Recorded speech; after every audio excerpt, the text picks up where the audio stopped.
Okay, so we're diving deep into how people learn languages, Uh-huh. and I bet you've heard this a million times. Forget the textbooks. I learned my Spanish in the streets. Right, right. But is that, like, always the best way to go? Yeah. That's what we're kind of unpacking today Yeah. Well, with this research paper that really digs into these differences between learning in a classroom, versus yeah. what they call natural acquisition, just picking it up as you go. Yeah, and what's really interesting about this particular paper is that it doesn't try to say, like, one is better than the other. Right. It's really about understanding the advantages Yeah. and, frankly, the drawbacks of each. I'm fascinated by how the research really looks at those like nitty-gritty ways that those different environments shape how you learn. So, like, think about that classic immersion experience. Okay. You get dropped in a foreign country. Yeah. You're surrounded by this constant flow of language. It's like a baptism by fire. Yeah, you're bombarded with all these different accents and slang, Right. everyday expressions, stuff you won't find in a textbook. It's like someone just hands you this giant jigsaw puzzle, but there's no picture on the box. Exactly. You just have to figure it out. You're just going for it. And actually, the paper uses this phrase, negotiating for meaning. Yeah. Every interaction. Oh, I love that, negotiating for meaning. Right. Because it really highlights how in a natural setting, it's all about just communicating. Yes. It's not about perfect grammar. It's can you get your point across? Exactly. And that brings us to kind of a key difference this research explores, Okay. which is error correction. Oh, interesting. Right. So in those natural settings, Yeah. you don't have someone like constantly policing your grammar. Right. People are generally more interested in like what you're trying to say. Totally. Like, I remember when I was first learning Italian and the shopkeeper, she just chuckled at how I was trying to order a cappuccino. Bless your heart. She knew what I meant. It wasn't textbook perfect. Mhm. But she gave me my coffee, and it was delicious. It was probably better than textbook perfect. It was amazing. It was amazing. But now let's like shift gears a little bit and think about that traditional classroom, Okay. especially like in the past, Yeah. It was very grammar focused. Yes. Endless verb conjugation charts. Ugh, I can see them now. Or you're translating sentences in isolation. It's like learning all the ingredients in a recipe, but you never actually get to bake the cake. Yes. You might know the rules, Right. but can you actually use them? Right. Can you have a conversation? Exactly. And while many language classrooms have, moved to these more communicative approaches, Right. it's tough to replicate the sheer volume and spontaneity Oh, yeah. that you get, in a natural setting. Right. Plus, there's the time factor. Yes? Even the best language class, you're only there a few hours a week, Right. as opposed to, maybe being immersed in it all the time. And that difference in exposure actually leads to a fascinating observation the researchers made about error correction. Oh, okay.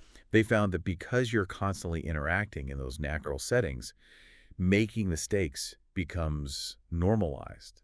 Interesting. That's just part of the process. Yeah. Like it loses a bit of its power to make you self-conscious, Yeah. you know? So it's like maybe, just maybe, Yeah, being a little less afraid of messing up might actually be good for you. exactly. And this is where the research really starts to unpack those strengths and weaknesses of each environment. For instance, think about how language is presented. So like picking up where we left off. Okay.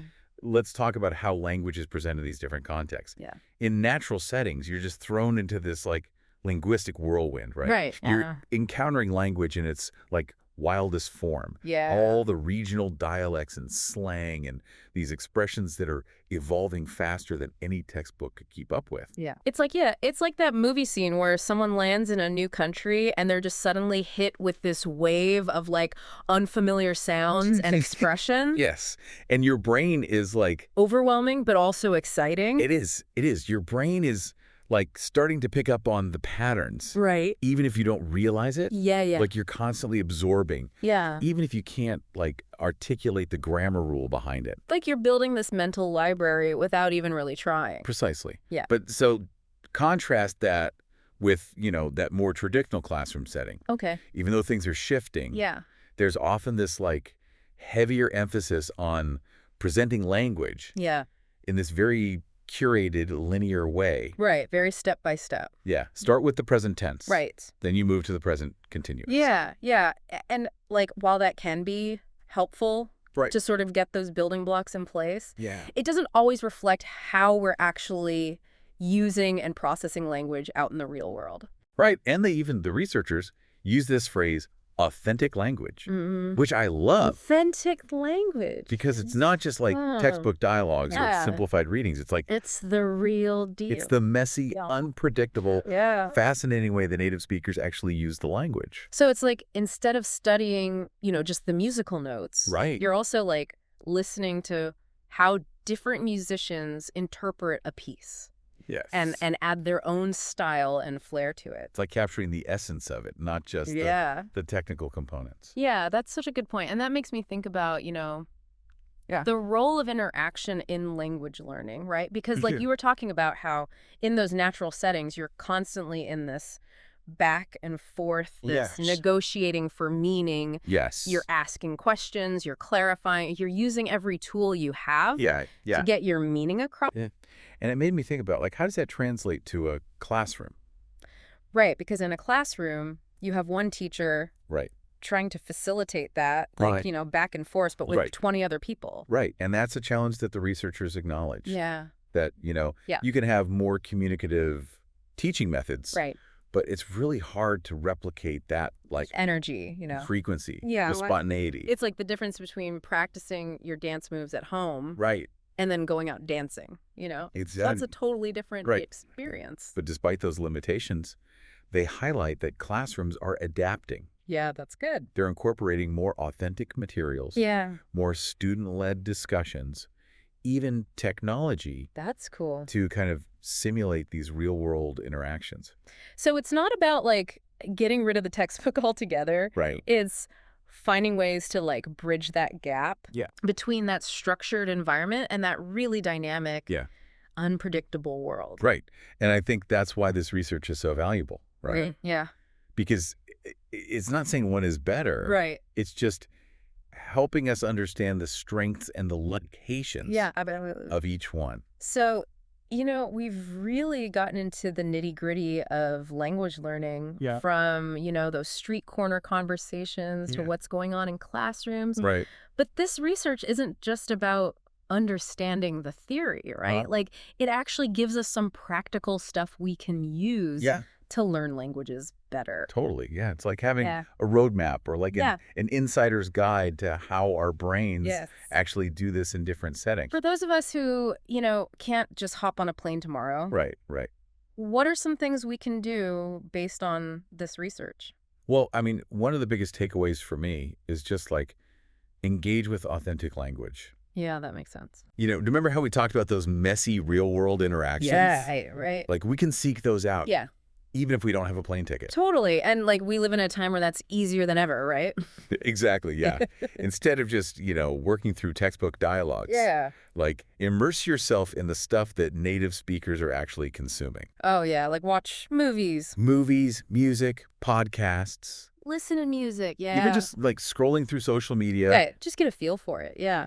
And the cool thing is, like, that passive exposure can actually prepare you to then be more active. Okay. Like, then you're ready to find a language partner online. Oh, that's a good idea. Or join a conversation group. Yeah. Or even just, like, talk to yourself in the language. It's about, like, embracing those moments where you're not perfect. Right, exactly, yeah. Like, one of the other things the research emphasizes is it's okay to make mistakes. Right. That's where you actually learn. Yeah, totally. And that kind of makes me think about, this idea of context that the research talked about, right? Uh-huh. That in those natural settings, you're picking up the language through, like, real life situations. Right. It's not just like isolated vocabulary lists. Right. Or like verb conjugation drills. Yeah. So instead of just memorizing those things, like, think about, how can I learn this within the context of something I'm already interested in? Yeah, that's a good idea. So if you love to cook, like, maybe you find a cookbook in the target language. Oh, fun. Or you try to follow along with a cooking show or something. That's a great idea. Right. You're learning, like, the language of cooking. Yes. Not just isolated words. I love that, yeah. Right. And this is actually where I think even, like, the traditional classroom can still have a role. Oh, interesting. Okay. Because it can give you that foundation in the grammar and vocabulary. Right. That you then need to make sense of the authentic stuff. Yeah, like it gives you those tools Right. to then go out and, yeah, Exactly, yeah. explore on your own. It's like you have that base camp you can always come back to. I like that. Yeah, it's like this research is really telling us that we can all be like language explorers, Yeah. even if we're not, traveling the world. Exactly, yeah.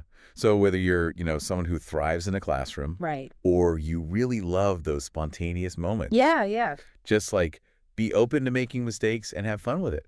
Yeah, that's such good advice. Right. Because at the end of the day, it's about connecting with another language and culture. Yes. Beautifully said.